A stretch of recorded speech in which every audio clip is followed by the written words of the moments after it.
We've all heard of the different types of alternative fuels being marketed today throughout the United States, but ethanol seems to be the one of choice. And I'm here to talk about how ethanol fuel is not a good alternative fuel source, but is being forced into use by the federal government. The government initiated an ethanol mandate that says how much ethanol we should use each year. Corn is not a feasible product to use to make a fuel source, and of the economic impact of corn ethanol on the United States. According to the U.S. Department of Energy, in 2007, they passed a federal ethanol mandate, which set up minimums of production of ethanol fuel for the future, with a 10% increase each year of how much ethanol we should use, which started at 4.7 billion gallons in 2007 and increases to 36 billion gallons by the year 2022. Along with this mandate, they have a 20% reduction in petroleum consumption, which was a good thing. And the car manufacturers took that to heart and have done a good job of increasing the fuel mileage of the cars they manufacture today, so that we use less fuel and drive the same amount of miles as we did a few years ago. The feasibility of corn is not a viable source of fuel.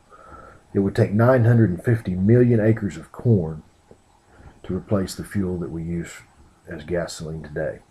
And that would be 96 or 95% of the farmland that we use for all of our crops today, according to James Megius in the Popular Mechanics article.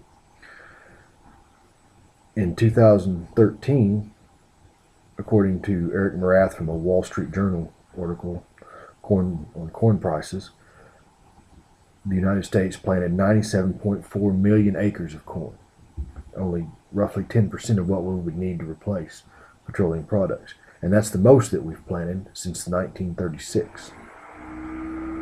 And to put it into a relative term that everyone can understand, it would take 450 pounds of field corn to produce enough ethanol to fill the average SUV.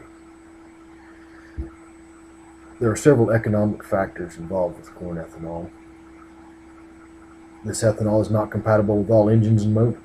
Older cars and small engines such as chainsaws, weed eaters, generators, small engines of that type do not do well with ethanol fuel. They've never been designed to run ethanol fuel. So the repairs or replacement of those is a high cost to the average person. The fuel economy of ethanol fuel, E10, which is 10% ethanol and 90% gasoline, you lose about 3.8% of your fuel economy, and it has 33% less energy, according to the U.S. Energy Information Administration. While E85, which is 85% ethanol and 15% gasoline, loses 27% of your fuel mileage, and on the average it costs 70 cents more to produce per gallon on an energy equivalent basis. So to get the same amount of energy as a regular gallon of gasoline, it would actually cost you 70 cents more. Also, through this economic factor is the price of corn. According to Kay McDonald from CNN.com, the price of corn over the last 10 years has tripled. And corn, people don't realize, is a major product in all aspects of our food chain. It is the main feed for animals, such as chickens, cows, and pork. And it's also used every day in corn syrup, cornmeal, and cornstarch. A quick rummage through the pantry and you find all these products: corn syrup, soda pop, sausages, Cheez-Its, even ramen noodles, ravioli, even chicken noodle soup, and of course chicken. All of these have great influences on their price by corn because they all contain some type of corn ingredients.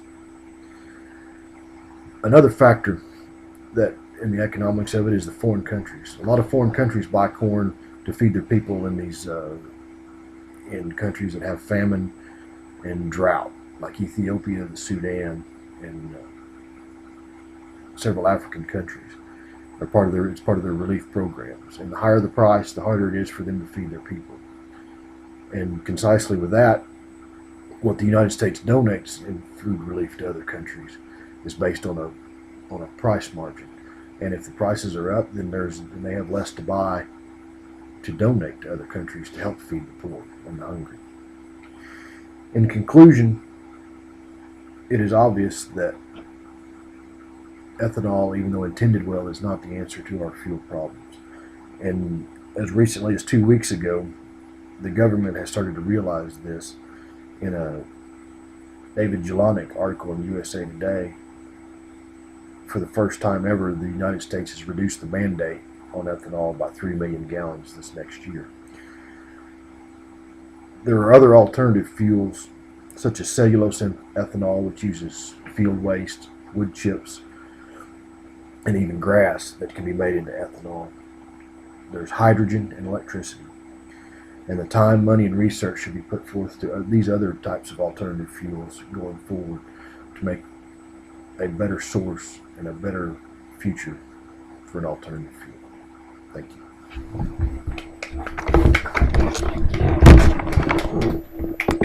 you.